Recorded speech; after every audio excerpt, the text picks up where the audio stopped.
This conference will now be recorded. Stand for the pledge.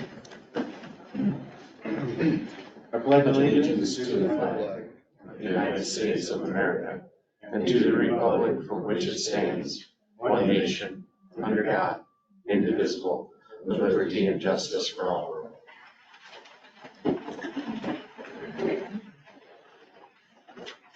Good morning, everybody. It's Tuesday, October 22nd, 2024, for our weekly courthouse meeting at the Supervisors room. It's available by GoToMeeting also and recorded for future viewing. We have an agenda in front of us. We have a motion to approve the agenda. So moved. A motion, is there a second? I'll second. All in favor, say aye. Aye. Motion passes.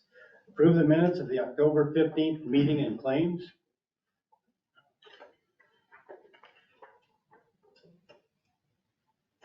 I'll move to approve the minutes and claims. We have a motion, is there a second? Second. Any other discussion?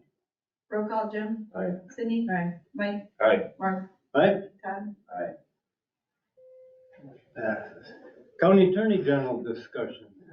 Don't have much for you today. That Kephart matter, I meant to get that resolution to Rachel. I did not, because I got tied up on some criminal matters last week that kind of ended up taking my time. So I'm aware of that, and I'll do that, and it ought to be good to go next. A question for you, Aaron. So I've heard that the Riceville City Council is down to one. One person? People resigned last night. I don't know if that's totally accurate or not, but that's what I heard. Is there anything in the code that says supervisors have to make sure the bills get paid in a town, incorporated town in that situation, or? I don't know. I'll have to look. I'm happy to do it. Maybe that's not correct information, but if it is, it's not good for the town just to have one person on the council, so. I'll look. Then I one don't- person, they all resigned as of December 31st. Oh, okay. So, but nothing happens as far as us until their vacancy happens, so I that's see. until that day. Well, I'll still look at it. Okay. Yeah. Okay. Thank you.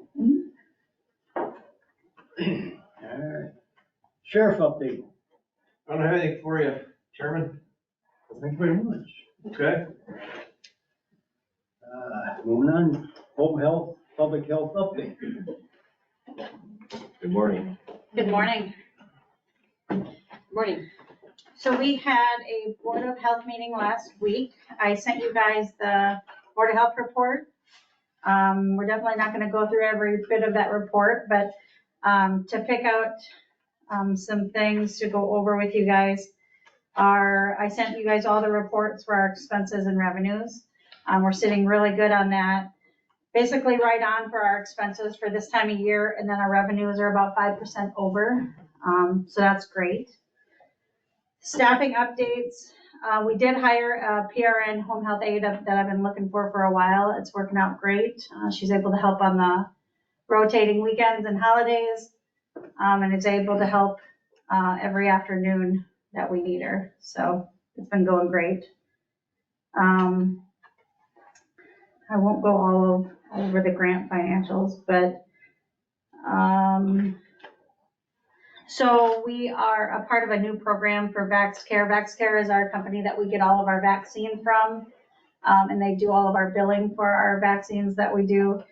So they reached out to us. They picked only about 20 agencies that they work with to do this educational program with, kind of a expert-led educational program with webinars and surveys, and they actually pay us to do it. So it's great. It's kind of a win-win situation for us. We get more education for our clinical staff and non-clinical staff on vaccine acceptance. So panic buttons. So I don't know if you guys have had an update with that. Sounds like the panic buttons, it's over there, but it's not working yet. Do you guys know anything? There's another step that needs to be done, and Okay, people have been made aware of that. okay. So you guys have an update on that. Okay. I had just gotten an update from Dave and didn't know where all that was sitting for sure. So, okay. I also sent you guys a new American ARPA application. Did you guys see that for the windows? Did you guys have any questions on that application? It's not on the agenda to approve today, but I wanted to go over if you guys had any questions on that. It's to be determined as far as your dollar amounts, you'll have to have a dollar amount on it, as far as, So you guys can't approve without a quote? I would like to see a dollar amount on I it. do have to have a dollar. But Do you know how it's many gonna windows cost. there are? Well, there's several, but it sounds like there's not as much funds left, so we'd only be able to do a couple. And I talked with Dave about the air exchange system over there. It's working. There's cooling on it, but there's not heating on it. And when it gets to be extreme heat or cooling needed, that he shuts it off. But still, as your air handlers run, they draw in fresh air continuously, whether the air exchanger blower is on or not. And I've worked in other buildings when you get 10 below zero, 20 below zero, your air exchanger, it doesn't have enough heating capacity. You just turn it off and it still draws air in, so that's kind of Fresh air? fresh air. Yes, it is fresh air. But when it's running, it's continually bringing in and taking out. But when you get to the hot and humid, 90, 100 degrees, high humidity, it can't keep up. So then you turn it off, but it still will draw the natural air in because it's hooked to the cold air side. And so kind of where we're all at. And that's kind of normal for the course, of buildings I've been in when you have extremes, your air exchange. They're not made to do the extremes. So that if you turn them off, they still draw air in, if you understand the philosophy of an air exchanger. It's bringing air in, taking air out. The air is not mixing, but it goes through tubes, which, if it's hot air going out, cold air coming in, it tempers it to in between. If you have 70-degree air out and 0-degree air coming in, it'll be 35 degrees. So it doesn't have to heat it up as much, It's supposed to, and then the hot weather, the same deal. But when you get to the extremes, they're not made, well, they don't keep up. They're made for. So anyway, so you do have that. I know you said there was problems with it, but that's the issue. And He said something about a part needing to be updated. Did he talk to you about that? No, he didn't talk about, he said something about the fan that Mhm. makes noise, but it's a fan, it's gonna make noise, he said. No, he didn't say nothing about that. Oh, I'll talk to him and find out what part, because he told me there was a part that needed updated. So I guess, is there rules on, who I contact, and as far as a quote, do I need to get multiple quotes to come in? I didn't know if this project isn't gonna be something you guys I didn't wanna move forward with it if I had to get multiple quotes, or who. Well, I gave you 2 or 3 suggestions as far as who to contact. To me, personally, I just want to have a dollar amount, what we're looking at, rather than just an open-ended, whatever it is. And did you check with Rachel how much is available in the ARPA dollar? I did, yeah, there's, well, once we get that one through that you guys did approve, there's about $20,000 left, so it's definitely not gonna cover all of the windows, so I'm just gonna have to pick a couple. So, Should be able to do more too, 20,000, I don't think, but. well, I didn't know with labor and everything, how much it would cost. And there is no guidelines, I talked to the attorney and I talked to the insurance company, there is no guidelines, as far as they knew, on what Okay. kind of windows, As far as the security part of it, okay. yeah, so. Okay, I will see what I can do on the quote. I didn't know if there was any guidelines that I had to follow with getting quotes. Since it's I'd be contacting a contractor. Yeah, there's like Window World, That was one of them, yeah. yeah, It's gonna be under a dollar amount but it would just be nice to have a few different quotes, just so that we know where we're at with stuff. It'll be low enough that we don't have to put it out for bids. Correct. Basically, so. Okay. I would contact somebody that knows windows, find out what it would cost. And if something, you like, we'll just go from there, basically. As long as it's under you don't have to take bids or anything. Okay, Cause the windows ain't that big, they're only about like this wide probably, yeah, I mean, even right. double hung windows or something like that ain't gonna be a terrible, ain't gonna be a large amount, Right, the labor's probably gonna be more. yeah, but probably the same, yeah. All right. So as far as our home health, numbers, so we're currently sitting at about 85 for our census. About 15 of that is probably under our Medicare short-term, patients that are not on long-term, about 70, the rest of them, about 70 of them are more long-term patients that have been on for a long time. Most referrals have been coming from we get a lot of self and family referrals, and then our local clinic and hospitals. So November is Home Health Month. Our agency has been open for about 55 years. We opened in 1969. We do plan on doing some different things next month to help celebrate Home Health Month. So be on the lookout for that. Do you guys have any questions on anything that was in the packet that I didn't bring up? I see you had a step increase for employee, and then you got some overtime that's gonna be coming up, and I think said you're gonna hire the CNA. So I'm just wondering, your budget's okay in regards to those added expenses? Mm-hmm. Yeah. Okay. Yeah, our expenses are sitting right on right now, so. Okay.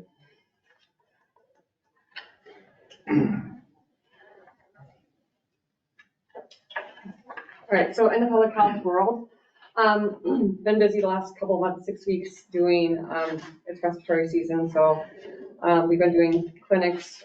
We've done over 50, probably around 55, 60 clinics ranging from drive-through walk-ins, schools, businesses, just been out and about Mitchell County.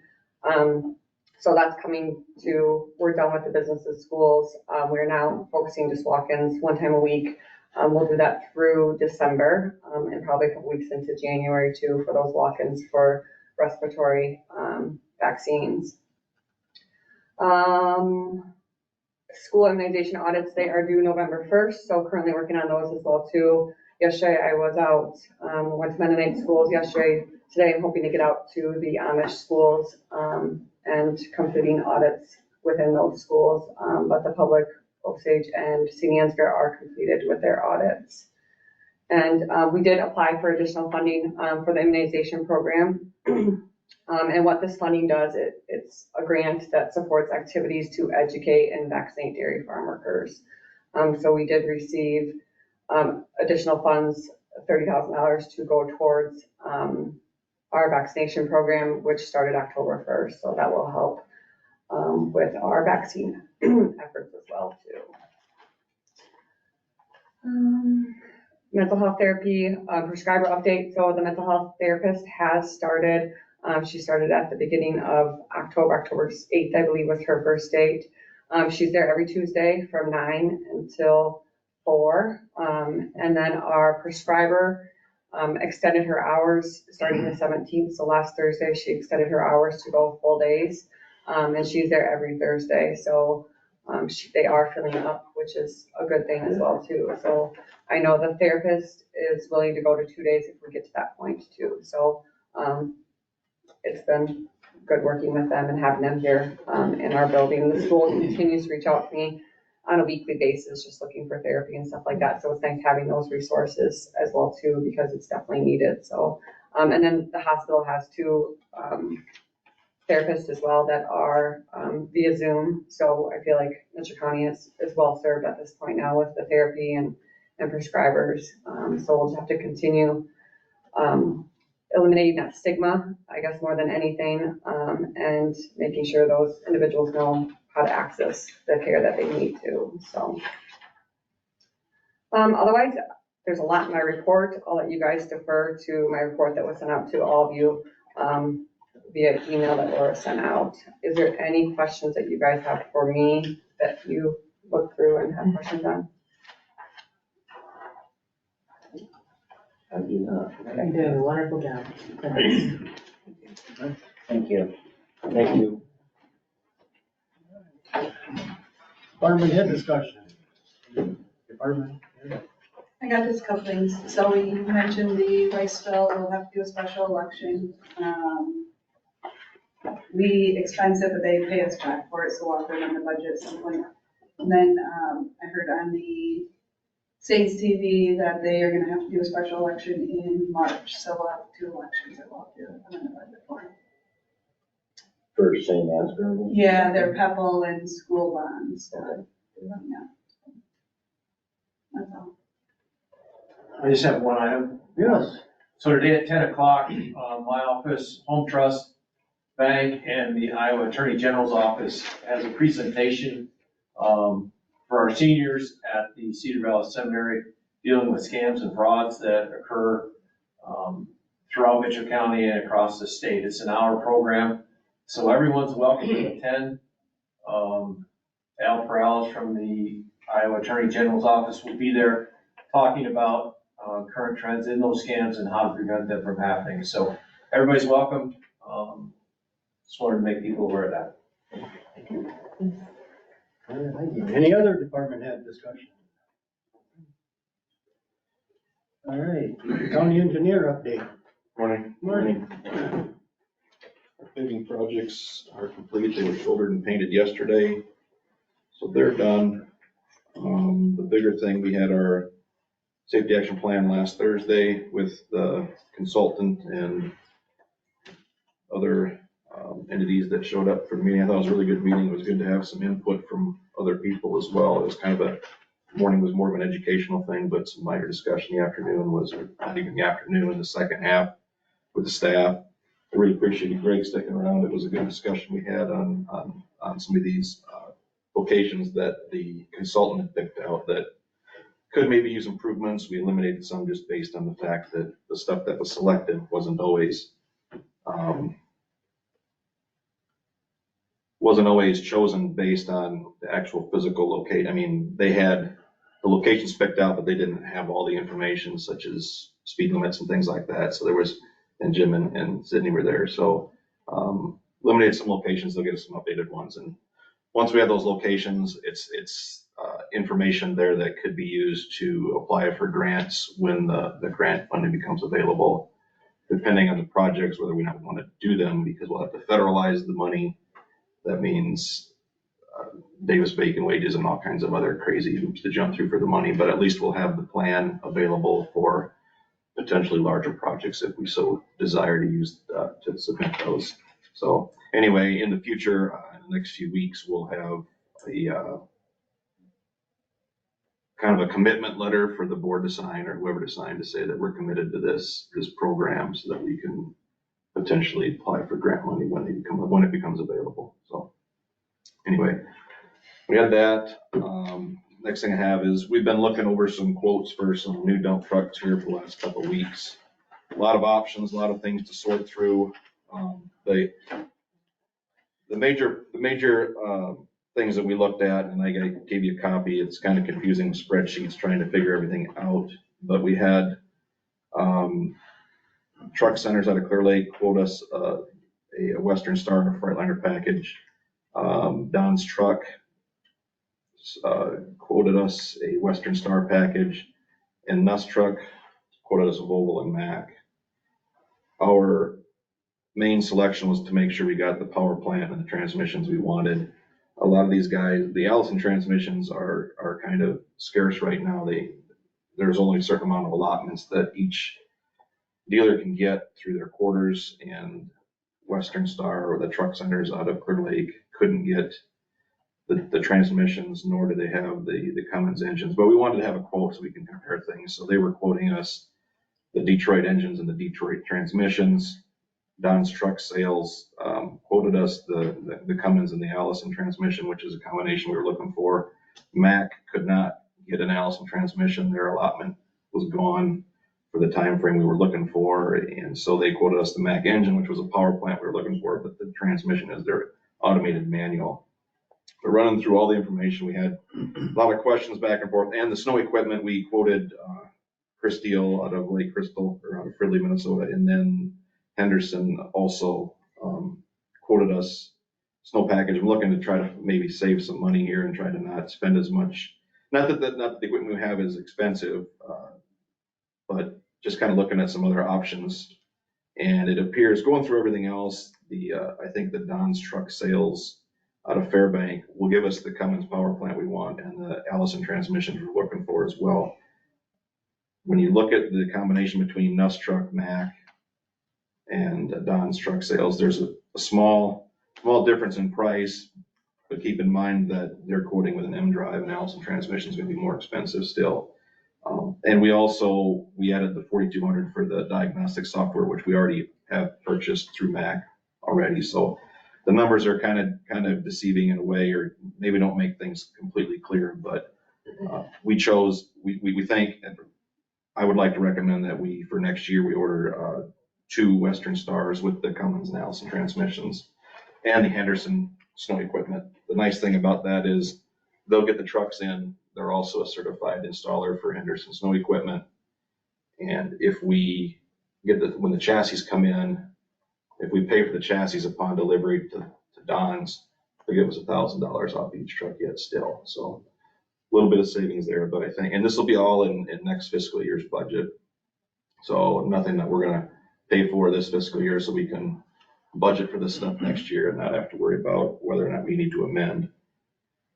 The delivery we were hoping for would be in late November. The quarters, the way they turn their orders and stuff in, and when they turned their quotes in to us, they were optimistic that we could get our stuff, but it took us 2 weeks to go through this stuff. Things have changed, their allotments changed, but we can still get these things in fiscal year 20. I guess we're going to be in 26 then. So I don't know if I need much of a commitment, just kind of to tell you guys this is what we're looking for. And if you guys want to approve it, you can. I know Worth County was on board with it. We're each going to get 2 trucks out of this, so it's going to be a substantial amount of money. But we're looking to update our fleet a little bit. We'll probably still keep our other Sterlings around. We've been talking about possibly sprucing them up a little bit and keeping them around. They don't have all the computer systems and the DEF systems that this new equipment has, so less problems. They might, and for the most part, they're in decent shape yet, so we won't trade anything in on these that we're thinking of right now. So, but we'll put it in next year's budget. Just want to let you guys know where we're headed for equipment. Okay. An action on it there? If you want, I'm gonna call them today and tell them to put them on the next order. So Worth County didn't put any action in it, but if you guys want to, you certainly can. And they throw in a set of service manuals with those? That's part of the system. That's in our quote package. It was service manuals. A lot of times it's on a CD now, but that was part of our quote package, was to give us the service information, so we have it. The last couple of bids, we didn't get those in short. I'll have to look at that, because I know we didn't probably get them right away. I think they either gave us CDs or they gave us books, but I'm not positive. I should look at it, but that's part of the quote package, was to get that stuff, so Sure. we'll make sure we get it. So where's that Donwood dealership out of, Pardon me? for the chassis warranty? So they're out of Fairbank. They order their trucks out of Boyer Trucks. So warranty, we would probably need to go to, and Winneshiek County does this too. They order their trucks through Don's, and then they'll use Harris Truck Centers to do the warranty work on it. So we would probably take ours to Clear Lake or Decorah, I think, is where their other service center is. The service has to be done through the Daimler dealers. So anyway. All right, we have a motion to accept the bid from Don's Fairbanks.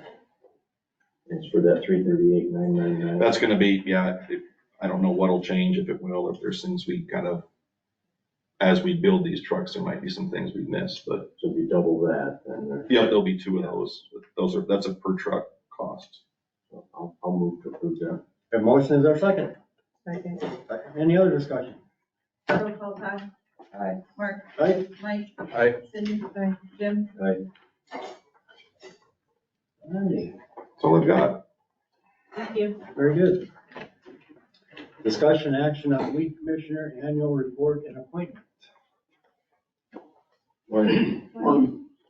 This is kind of an overview of what I gotta send to the state. They like to have a copy of weeds I found, stuff like that, action I'm taking to get rid of them.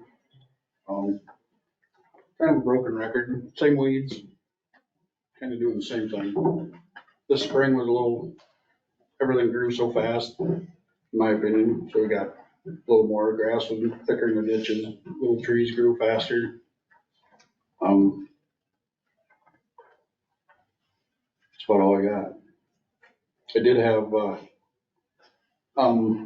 Joe Malachek do some drone spraying for me, which worked out perfect. Some of the farmers, their pastures. He was, organic, and then he quit. And he quit using that pasture, and I had poison hemlock come up in probably 15 acres, I think it was.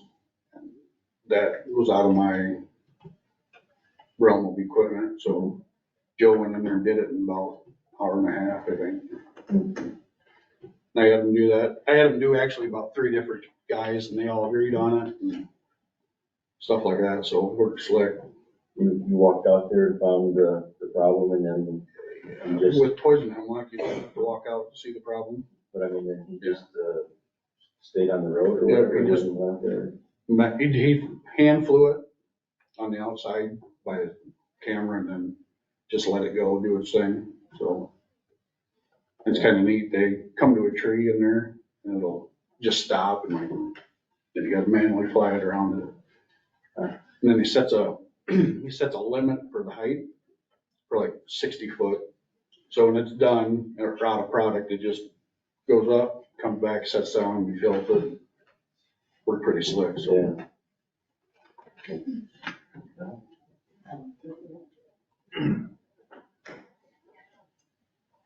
And I'm finding more poison hemlock, and not picking on cattle farmers, but it's just bird traffic and stuff like that, you know, spreading it, so.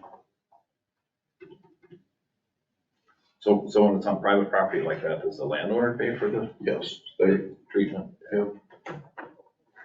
You just see it and let them know and then. yep. That's one of those conversations you sit down, I'm gonna take care of it one way or another, it's gonna be a lot cheaper if you guys, and then we come up with a plan, I'm like, okay, we get Malachek to do this, and yeah, it wasn't a problem, so. Yeah. And I let them know it's gonna be 2 or 3 different times they're gonna have to do it, cause it's not a one time. Yeah. It's a biennial flower, and by the time you see the flowers, that's the second year of it, and there's already stuff coming up, so. Yeah. So we'll probably have to do it again next year, and then like an early one, and then a late one, maybe that'll take care of it. What do you spray it with then? Duracor is what they suggested, so.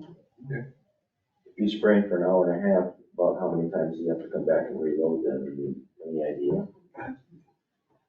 5 times, Twice, 10 twice. times? Twice, Oh, because just you get, yeah.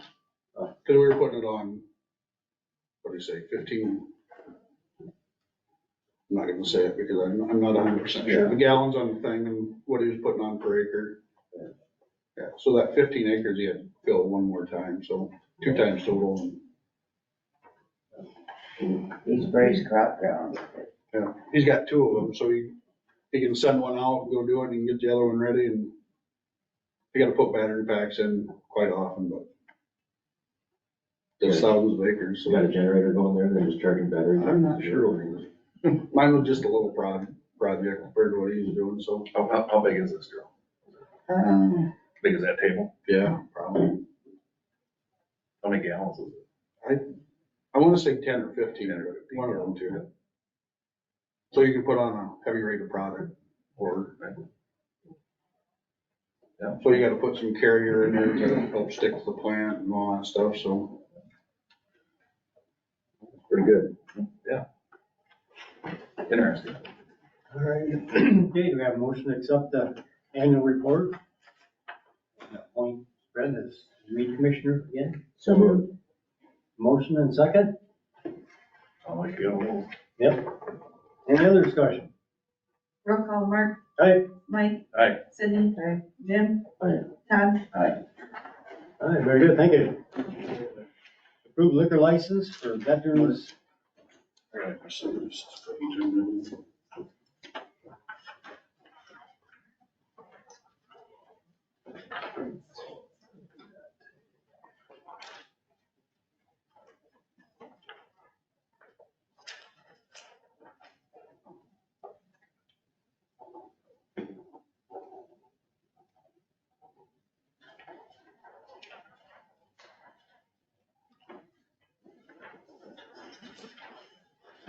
Thank you very much. Approved liquor license for veterans of foreign wars, Osage Post 7920. I'll move to make that motion. Motion, is there a second? I'll second. Any other discussion? Roll call, Todd, Aye. Jim, Aye. Sydney, Mike. Aye. Mark. Right? All right, very good. Discussion and action on extension of Mitchell County wastewater pretreatment facility compliance schedule. Good morning. Some information to follow along.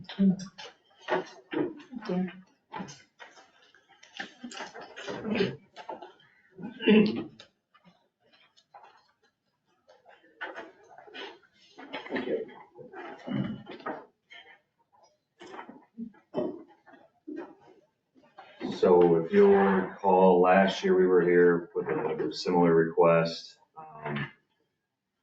The city and Valent have an agreement, a treatment agreement. And obviously the county's involved with the pretreatment facility out at their location. We're facing some issues at the city's wastewater treatment facility with getting under our NPDES limits for nitrogen and phosphorus.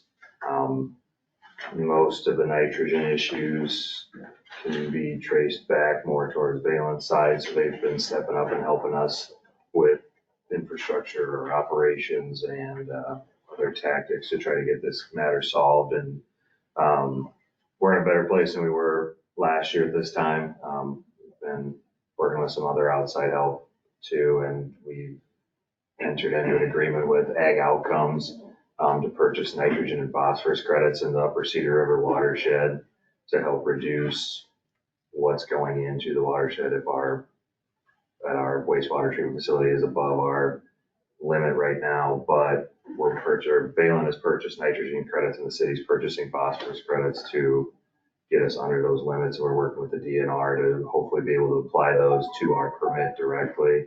And then we'll be safe that way. I mean, we'll avoid any notice of violations, but this request is for an additional year to get in compliance with the schedule. I think the original date was August of 2023, but we're still working. The Valent's been sending extra BOD to our facility too, and that seems to help with a lot of the nitrogen issues, helps with denitrification. So David, who's an engineer with Valent, has been very helpful in that. He and our city engineer, Tom Madden, for wastewaters, they've worked together a lot and with our operators out there, and continue to try to meet those nitrogen limits at our facility as well. But the city approved this at our council meeting, and then Valent's on board, obviously. And we just need the county's okay, and then we'll send this off with a letter explaining what's going on to the DNR, which we've been in contact with them. They know this is coming. Valent's been great about working with us and the DNR to try to keep everybody in the loop on where we're at on this project, and the DNR's been okay with everything. We're trying to be proactive so they know what's going on. They've really appreciated that as well. So is this something we're always chasing something to try to make it work, or is there actually a end goal where we're gonna have it wrapped up and have it solved someday? It's possible to have it solved someday. It might be, we're just trying to figure out what that looks like, whether it's this credit purchasing that we can then apply to our NPDES permit to make sure that we're under that limit, or some significant infrastructure changes, whether that be at the pre-treatment facility or the city's treatment facility. It's just kind of finding what's going to be most cost effective and what's going to work the best. I mean, it's a David could explain it much better than I can, but there's just a lot of biological processes that you tweak one little thing and it reacts a couple weeks later, and it takes time to get good data that shows that this is working or that's working. So it's just kind of, that's why we've had a couple extensions now too, is we're starting to see better results. It's just a matter of allowing the time for that to take place, or to start working on these infrastructure projects for the future that'll help with that denitrification and phosphorus.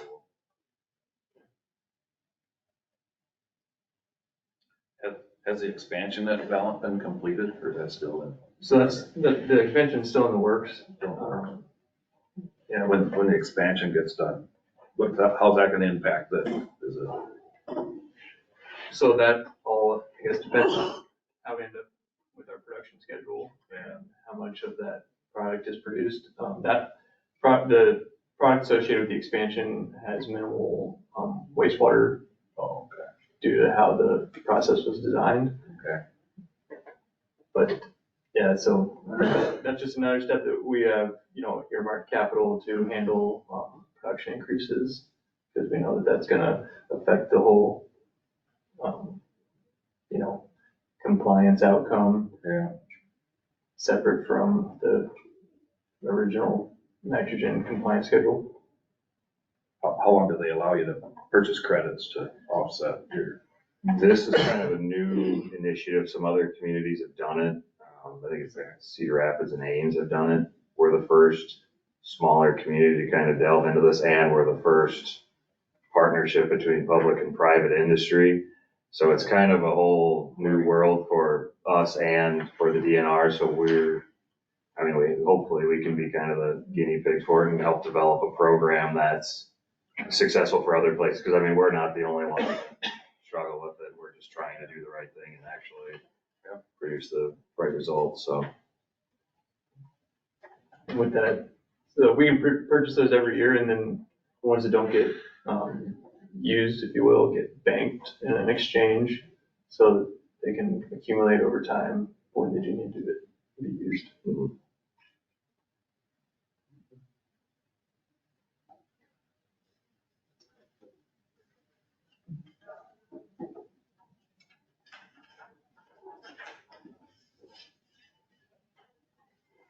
Rob, I know there's been talk that in the future, we're gonna be probably putting a whole new treatment plant. Cause I believe it's state DNR regulations, everything. When that happens, or will we be able to go through with that new facility with these issues, with? Yep, so that's on the water side that would be instituting that, because on the wastewater side, we'll probably see in our next PDES permit a limit on chlorides put on us. And those basically come from softeners in the home. So then we would likely kind of be looking at a water treatment facility with reverse osmosis treatment to then soften the water. I think the target is 70 to 75% to then reduce significantly the amount of softener salt that's had to be used in the home. So then it's not getting into the wastewater, so then we don't have to treat as much out there, and then we can get below our limit. That's kind of a new thing. If we're waiting on that permit to come back, it should be within the next month or two, hopefully. But once we know for certain that chloride limit's put on us, then we'll know kind of our path forward on the water side. Like I said, there's just all these biological processes that, it's on the water side to help the wastewater side. And so we're kind of waiting for the other foot to drop on that, but we started to make plans for that and started to look at what we need to do with utility rates, other capital. We can start to put into a fund to then when the time comes, it'll probably be kind of a 5-year window. Once that permit is issued, you have 59 months to get into compliance. So basically 5 years. So that's kind of the time frame we're operating on. That probably by 2028, we're at least under construction on something like that to have it instituted by the time that permit requires us to be in compliance. Thank you. So you just keep buying credits till you get your numbers down then? Valent is looking at operations. We're still working to try to get the, I don't know what the right terminology is. You can kind of explain a little more, I guess. Sure, so the graph on that second page shows that technically the wastewater treatment facility is actually in compliance with the addition of Valent's extra BOD. So you can kind of, if you follow along, that blue line is their effluent total nitrogen. That red line with the steps is us slowly increasing a supplemental carbon source to the city. So they're actually, and the green line is their compliance limit as of today. So the blue line's been underneath there for a couple months now. And what we're kind of working with the DNR on is they're in compliance on the MPDES side, but the pretreatment is over on the treatment agreement side. However, the whole system is working out to keep the water and the nutrient loading to the river in compliance. So we're working with the DNR to figure out if re-rating is a potential of the city plan. And we've had conversations with them, and the city's engineer is talking through that with the DNR engineering to find out what kind of potential is there, so we can find out if it's possible to re-rate to permit the extra carbon source, or if credits are acceptable long-term, or if Valent is gonna need to make capital upgrades at the pretreatment facility. But otherwise, they are in current compliance.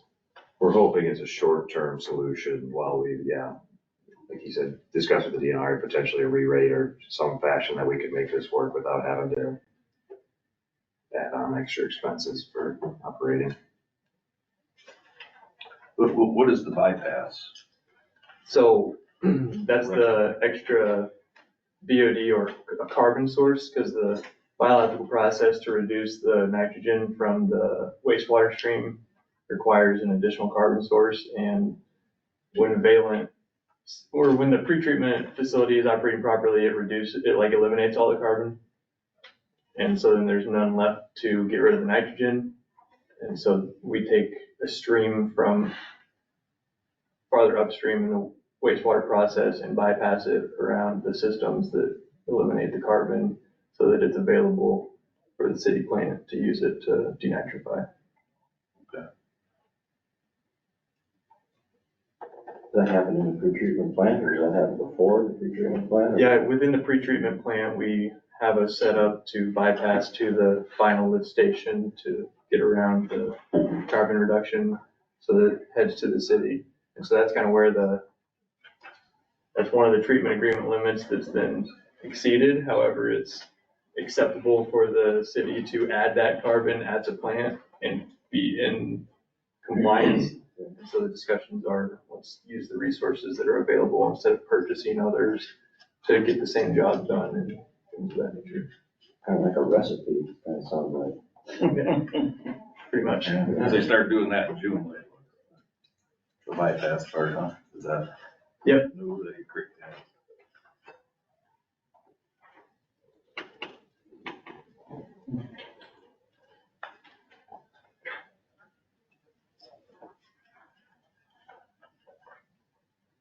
Well, sounds like you got a plan, you know? So do we have a motion to extend the pretreatment facility schedule? I'll make that motion. The motion is our second. Second. Any other discussion? Roll call, Cindy. Aye. Mark. Aye. Todd. Aye. Mike. Aye. Jim. Aye. Very good. Thank you.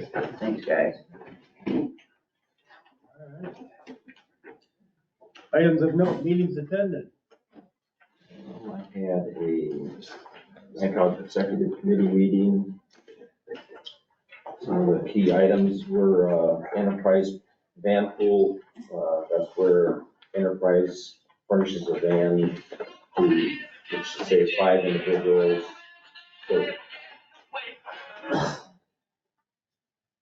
Furnishes a van to, let's say, 5 individuals that have to commute to another town to work. So they're working to implement that. They're gonna be contacting Sukup, Curry's, and Stellar. And Enterprise does that. Enterprise looks for these entities. Also Franklin and Hancock County will be contacted, and any other place that has a need for it. Possibly there's gonna be, because of new grants, may need to hire another individual for future grants that are gonna be taking place in regards to home remodeling and home improvement type of stuff, needed improvements to housing. And then, because of attrition from the existing workforce in NICOG, well, then some of this person will end up moving into that in the future, but, so another hire will probably happen. Jenny, I'll give this to you. You can promote this. This is a North Iowa Housing Conference that's coming up. Already have it. Great, okay. So that's gonna be happening on April 24th, 2025. And I had a North Iowa Juvenile Detention meeting. Big topic was the managed care organizations that are managing dollars in the state of Iowa for care. And there's 3 of them that get used by North Iowa Juvenile Detention. Iowa Total Care is almost up to date in their payments. Molina is also about up to date. WellPoint has a lot of work to do. And these managed care organizations are not very good at paying the bills, basically. And this is something that the state decided would be a good thing to have happen in the state, and it's actually not really working out very well. There was hundreds of thousands of dollars owed to North Iowa Juvenile Detention, which these organizations were not, they just wouldn't follow through with their end of the bargain. But they've got it down to $72,000 approximately right now. So there's been a lot of headway. Some of the discussion was the managed care organizations that put small providers out of business, and there were people in the meeting that actually have went out of business because of it. Negative impact on Iowa. So what happens is when an organization like North Iowa Juvenile Detention contacts the state about a provider, one of these managed care organizations, not paying what they're supposed to be paying, then all of a sudden that managed care organization starts making calls to North Iowa Juvenile Detention or whoever else would be using them, and are really willing to help and doing whatever they can to help. And then that just seems to kind of taper off. So when the state gets on them, then they're all there, but then it just kind of goes away. So when you think about it, there's millions of dollars involved with all of this in the state of Iowa. I'm sure that they look at it to their advantage, where they just keep it in their accounts. They earn quite a bit of interest on that rather than having to pay it out. So that was that part of it. They went through their detention report, their subacute report, their brownstone report. Some of the bed counts are down a little bit, which I guess in all actuality is a good thing. That's all I've got on that. As Rich mentioned, Cindy and myself were at the safety action plan. I thought it was excellent. I have a passion for roads, and so maybe that's maybe part of it too.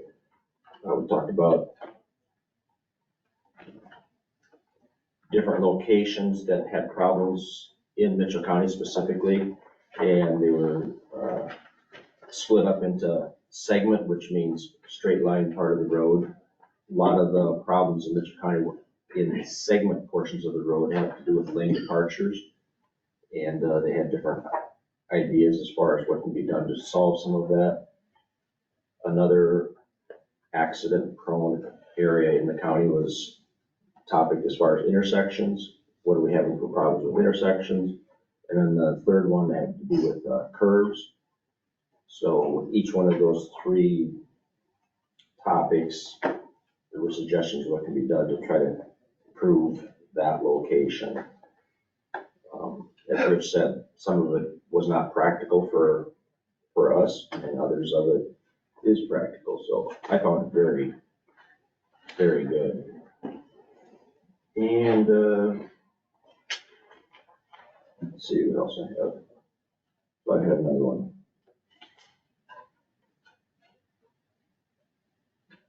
I guess that's it. I'm good. They both updated on that. I thought it was very interesting to see the map. They show different minor crashes, minor injuries on the map, to see all the locations. That was pretty interesting. And then I had a NICOG meeting. There are a few tabletop exercises coming up, more information to be sent out. One is in November, one is in, I believe, February. We talked about getting new brochures put together. The old ones have like 10 years outdated with other people's names that are not even on the committee anymore, so. Went over budgets. Pipeline got brought up, asked about if we've been in contact with the pipeline regarding safety meetings. That was kind of discussed a little bit. Other than that, pretty routine.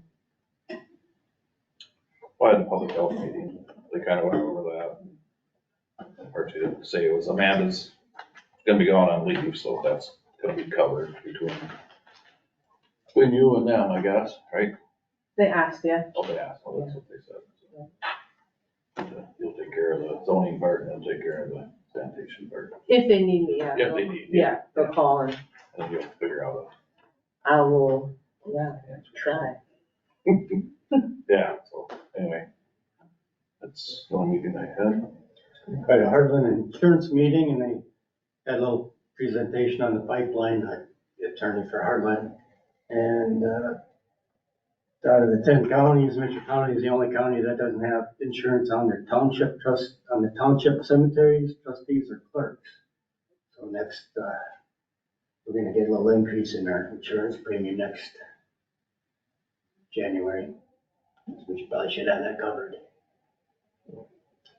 That's about it. I had none. Mark, what would be covered? I mean, what would go wrong with trustees or cemeteries or what?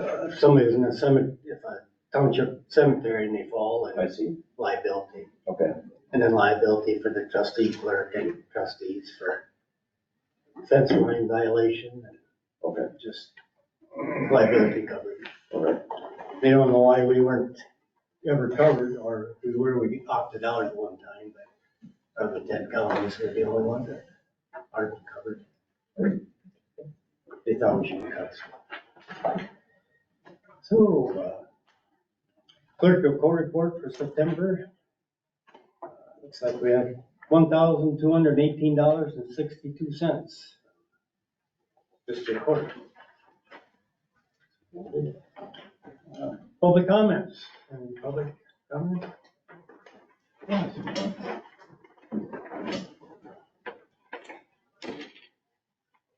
Penny Morris. I just wanted to make sure you guys were aware of the planning and zoning meeting next week to consider a request by Simple Mining, Bitcoin mining operation to open up, I think over by the Ballant, by where there's a Heartland Power Station there.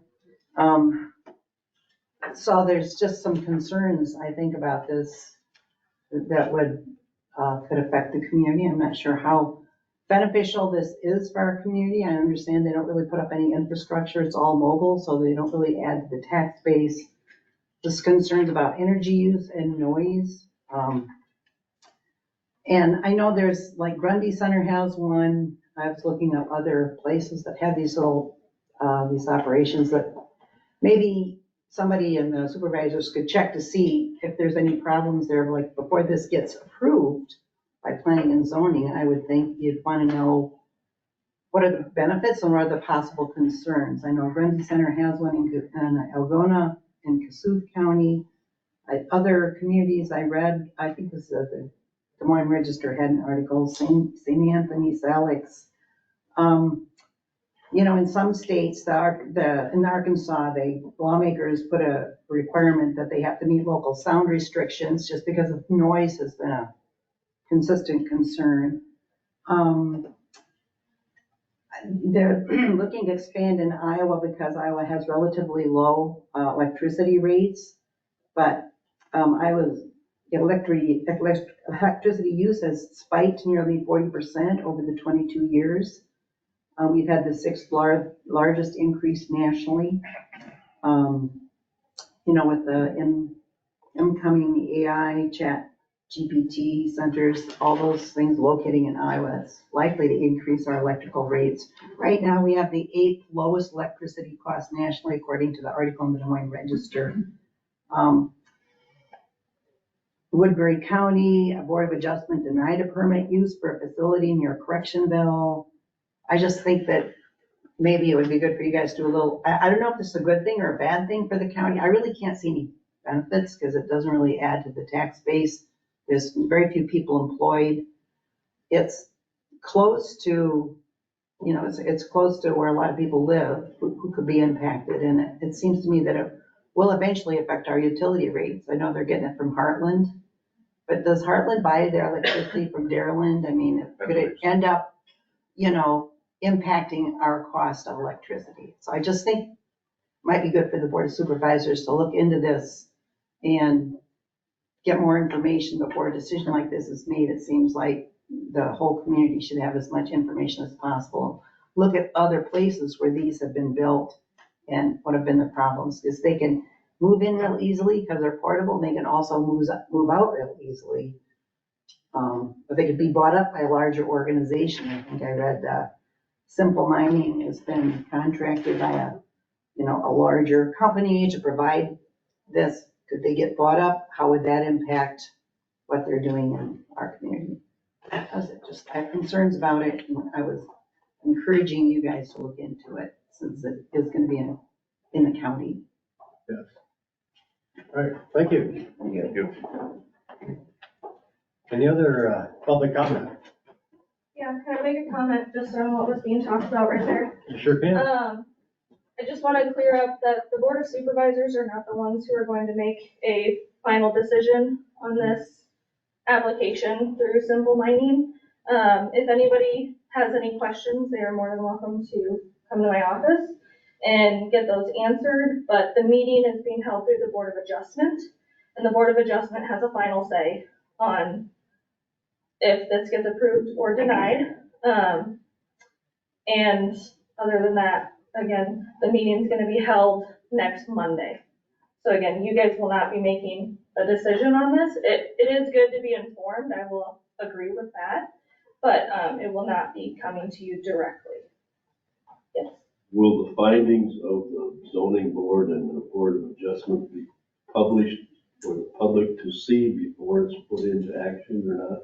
Because these are noisy plants. So findings as in like doing research, or what, can you? What the practical need is for the. So that usually gets discussed at the meeting that we're going to be hosting on next Monday, the 28th at 5:30 p.m. I normally do not host those just because it is the Board of Adjustment's business to do that research. And then again, they talk about that at the meeting. But I will let you know that we have gone and done, I created a subcommittee out of my board, and they went and took tours of certain facilities through Simple Mining, and they will be discussing that at the meeting. So at that meeting is the only place that the public's gonna be able to. Correct. To say so. Correct, and we will be taking public comments during that meeting, but the public comments will be timed, so that way we can keep things rolling throughout the meeting. But public comments will be welcomed during a certain section of that meeting. Where's the location of that? Is it here? It's here, in this room. Yep. So, other than that, I just wanted to kind of clear that up. It will not be you guys who will be making that decision, it will be the Board of Adjustment. But it is good to be informed on what is going on in the county. How many people on the Board of Adjustment? 5. Yeah. Yep. Are you saying the planning and zoning committee has the final decision on whether they accept or reject this then? The Board of Adjustment does, yes. And who's consists of the Board of Adjustments? You're more than welcome to come to my office and I can provide that list for you. I don't know where you're at. Right over here. I'm right down the hall. Okay. Okay. Other than that, that's all I need to say. All right, Thanks, Amanda. Yeah. Mr. Waters. Just so everybody's aware, tomorrow, Heartland Asphalt will be in town to do a mill and overlay on the north side of the railroad crossing on South 7th Street. They will keep one lane open, they'll have flaggers and whatnot to do it, but just so everybody's aware, if you have to go down that way, they take a little longer. I think it should be a one-day ordeal. They were supposed to do it last year, but it kind of got too late in the season for them to wrap it up. We had another overlay project, track and seat, but then they were trying to time it out all year to do it here, but then finally you guys had some work done out on Line Cove and whatnot, so they're just wrapping that up, so they'll be down there tomorrow and hopefully get that a little better for travel. Then Highway 9 and Osage is gonna be done. Yep, so that'll be next year. So they'll be redoing all the sidewalks from end to end, east to west, and then on North 7th Street as well. And then there'll be a reconstruction on part of Highway 9 from Kirkwood Avenue to First Street in there. They're gonna reconstruct that, put a little storm sewer in there, kind of help with the drainage. And then they're gonna mill and overlay North 7th from Chase to Poplar Street.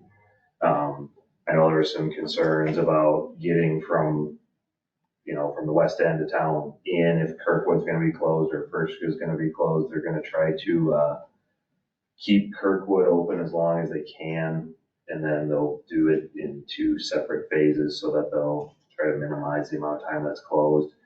How that'll exactly pan out and when it'll exactly be, I'm not sure yet. The project goes out for bid. I think it's like November 14th or 17th, rings a bell, but then after that, hopefully we'll have a little more knowledge on a little more of the timing, when they plan to start, when they gotta be finished by, that sort of thing. And we'll try to keep everybody informed or put as much out as we can to, it'll be a big project. It's gonna be a messy summer next year. There's gonna be a lot of construction going on, so hopefully everybody will be patient with us, work together, so. We're getting truck route then, because I'm supposed to get them next year too. Where's that? Around the east side and north, around, Okay. that's probably gonna be a mess if we do everything at once. Yeah. That's how it'll happen. Oh, yeah, we can talk. Coordinate. Mr. Organ. I have a question on the Bitcoin mining operation you're talking about. I don't know how the county's zoning works, but normally that would have to have already been denied by the zoning ordinances in order for it to come to the Board of Adjustment. Is that correct? Yeah, I asked. Okay. Amanda. But the county should know that's how the Board of Adjustment works. It usually doesn't come into play until the zone ordinances have denied. The zoning commission is, I'll say, in charge of the zoning ordinance, and then the Board of Adjustment looks at variances for, in this case, it'd be a conditional use permit for that facility to use the site. So the Board of Adjustment determines if it's in the best public interest and if it fits into the conditional use permit, if they can be here. So that's why they have the decision of if it happens. Well, in the state of Iowa, usually the first question that a Board of Adjustment has to answer is whether or not it is a hardship. And that doesn't mean because I want to do it, or because it's going to cost me less money if I do this, or I'm going to make money. None of those things are supposed to come into play. Answer that first. There's actually and I don't know under how they're pursuing. I have dealt with Amanda a little bit on this. I answered some questions for her last week. But I don't remember exactly what all I said. I mean, I remember generally what I said, but I don't remember if this is gonna be a special use, or if this is gonna be a variance. The two are not the same, although you don't, I've always figured if you apply under one, you may as well apply under both, but at any rate, the hardship, and there is, and I'd have to go back and look, I might have this backwards, but I don't think so. I think under the variance, I think that's when you consider the hardship. The person applying, she can remember what I said. I had a phone call come in, so I kind of heard what you asked, but I didn't really hear. So can you repeat your question? I just was wondering how your Board of Adjustment works. Normally, it doesn't come to the Board of Adjustment unless the code has denied the application. Is that So- correct? So when it That's the way the comes state to, of Iowa does it. when it comes to, what they're applying for a special use exemption right now. Or you can also label it as a conditional use permit. However, they're interchangeable in our zoning ordinance. It is labeled as a, special exemption. They are not applying for a variance at this time, so that's why it's going to the Board of Adjustment. If they were applying for a variance, that would be where you would look at our zoning ordinance and they would be denied, and that's why they would be applying for that variance, to give some sort of leeway for them to be able to apply for that. But because they're applying for a special exemption at this time, they're trying to fit into a certain bracket in their zoning of where that substation is. And that zoning right now is light industrial, so they're trying to fit into a certain bracket, but they don't entirely fit 100% in a bracket, and that's why they are applying for that permit. So if your Board of Adjustment says, yes, we can do this, is that going to be encompassing anyone else who applies for a similar mining process? So That's just a bank of computers, and they got trouble keeping them cool. Yep, so with conditional use permits or special exemption permits, how those work is, the base of them all works exactly the same, but certain locations can have certain conditions set on the permit. So we'd have to come to the Board of Adjustment every time. Every single time something like this comes to my board, yep. If they want to expand, would they already have? They have to get a new permit. Okay. Yep, every single time something would happen like this, they would have to get a new permit. So to give you an example, I'm just gonna use windmills, because they're the easiest, because they kind of just pop up.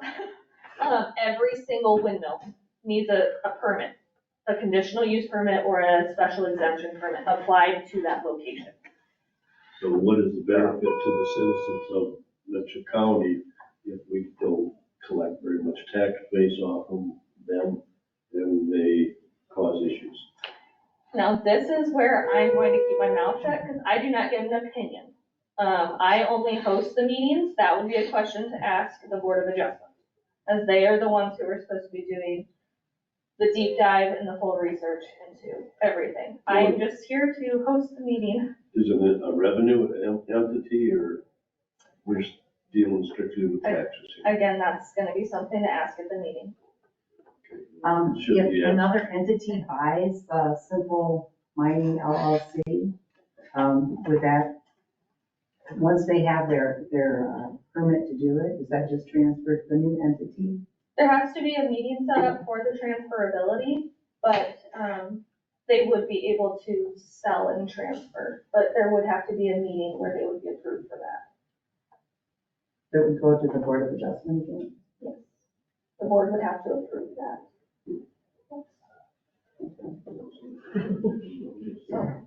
Any other questions regarding the running of the meeting? That's the only thing that I can really answer, is how the meetings are ran.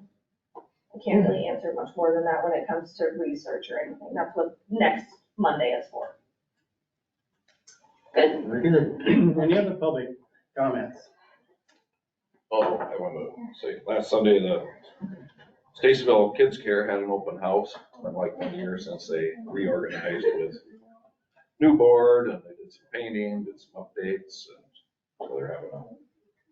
so they're doing well. And They still have openings for other kids. They have 20-some kids there, but they have staff and it's going well for them, so. If anybody needs a place for their kids to go, they still have openings if everybody else is full. So. Yeah, they're staying strong. I mean, they were with their closing like about a year ago, and so they're staying strong. They got a new director. Yeah. So they have children and staff and everything. Yeah, looks pretty good too up there. Very good. The other comments, questions, answers, so adjourn at 9:40. So I was asked.